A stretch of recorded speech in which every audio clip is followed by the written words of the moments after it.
Thank you, Sir Roger. It's a pleasure to serve under your chairmanship. And I'm grateful to the Petitions Committee for granting time for this extremely important debate following our successful petition.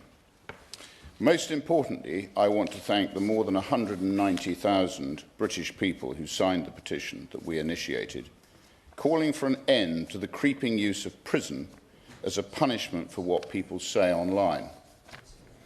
We wouldn't be sitting here today without their support. I think that pays credit to this petition system, one of the better functioning arms of Parliament. I want to begin by welcoming Lucy Connolly and her husband who are here today.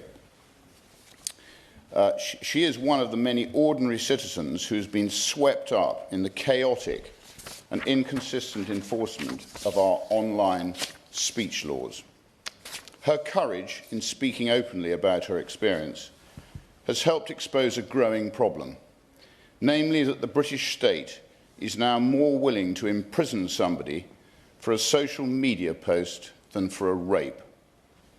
That is not justice, that is not proportionate, that is certainly not the mark of a free country.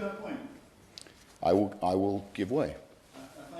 And I do thank you for bringing this petition to this committee. Can you cite what analysis he bases that comment on about people being more likely to be in prison for a social media tweet than rape? I'm sure the honourable gentleman has heard of the Pakistani rape gangs, which are currently the subject of my crowdfunder. And when you read the report that is coming out in March, I'm sure you'll agree with me. We are witnessing the steady expansion of what are essentially speech crimes, offences where there is no violence, no real threat of violence, and often no identifiable victim at all.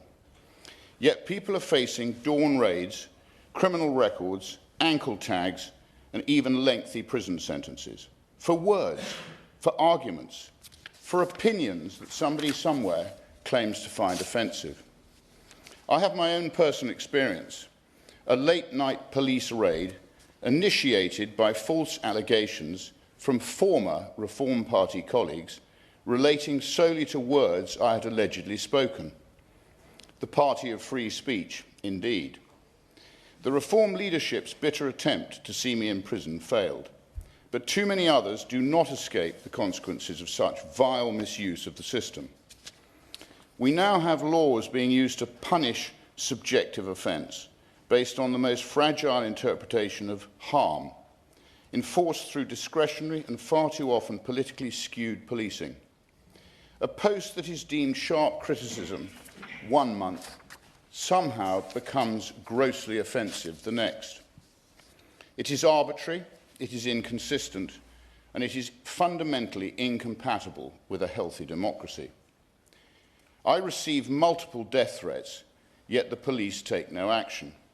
Just one example. Online influencer Shola Mos Shogbamimu recently posted on X, and I quote, "I am against the death penalty, but for you, Rupert Lowe, I'll gladly make the exception." This post currently has 2 million views. The Met Police have said no action will be taken. I don't want people in prison for social media posts. I also don't want such obvious two-tier policing. Shola walks free, yet Lucy Connolly was imprisoned for one foolish social media post, soon deleted. Where is the fairness in that? If these ludicrous laws are to be implemented, then it must be done fairly, with no political bias. Evidently, that is not currently happening. Is our prison system so efficient, so functional, so unoccupied that we have the capacity to put a young mother like Lucy in prison for more than 300 days? I think not. When rapists and murderers are walking free, even being released early, there is zero justification for imprisoning Lucy and the many others like her, particularly when the influence of such questionable legal aid is so heavily involved. We must be clear. No free society can survive with a people afraid to speak. Democracy depends on robust argument, dissent and the ability to challenge orthodoxy. As George Orwell so presciently stated, if liberty means anything at all, it means the right to tell people what they do not want to hear. Parliament needs to draw a deep line in the sand. In Britain, nobody should ever be sent to prison for an offensive social media post, full stop. That requires legislative reform.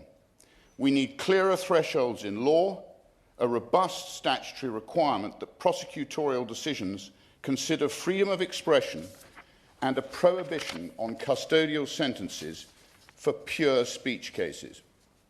The poison of two-tier justice must be forensically extracted from our judicial system. This debate is not about whether we are prepared to live in a country where liberty exists only for those who never cause offence, an impossible and undesirable standard. To Lucy and to every other person who has found themselves dragged through the system for a post online, you deserve better from your government, and I sincerely hope today marks the beginning of a serious rethink in this House. Thank you.